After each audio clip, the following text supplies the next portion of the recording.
Welcome to ETF Leaders, powered by the New York Stock Exchange.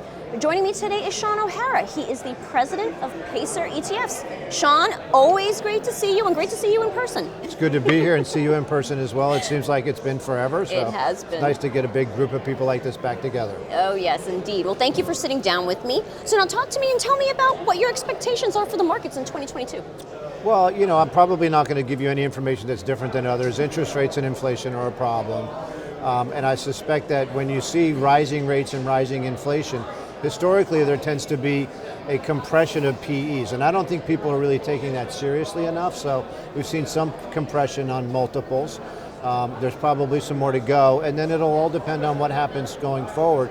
Can earnings continue to grow the way they used to? So we're going to go from 30% year-over-year earnings growth to 5 to 7.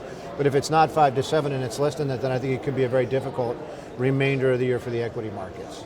Okay, so now tell me, what are you hearing from institutions, advisors, retail right now? Mostly like, what do I do now, right? What do I do with my big growth holdings? Where do I find opportunities to invest?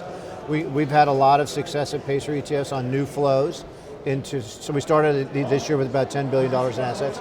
We're now almost $13 billion. A lot of that money's coming in what we call our large cap value series, which is cash cows.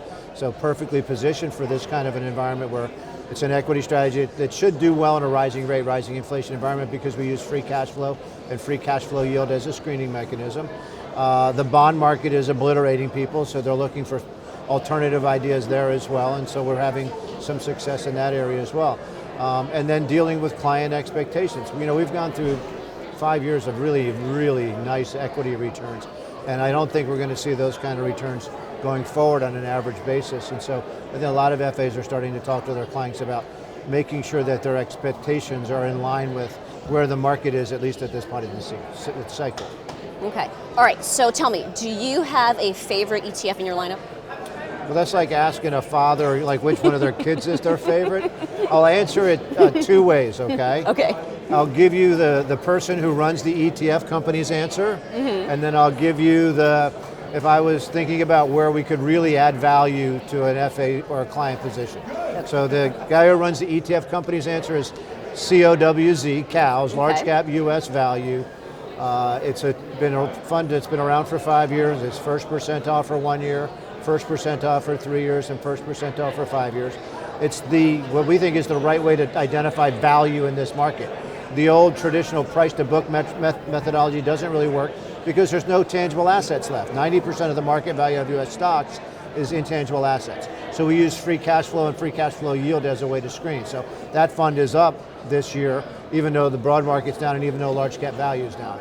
If I was going to give you like where do you really find opportunity, it would be in the COW suite outside the US. Okay. Emerging markets, ECOW, ICOW, and then GCOW, which is a global version of that. And for people looking for dividends, the current dividend on GCOW is about 5%, so very attractive. And that fund is also up this year in a very difficult market. Okay. All right, well, Sean, always great to talk with you. Thanks for stopping by. Thanks for having me. And that was ETF Leaders, powered by the New York Stock Exchange.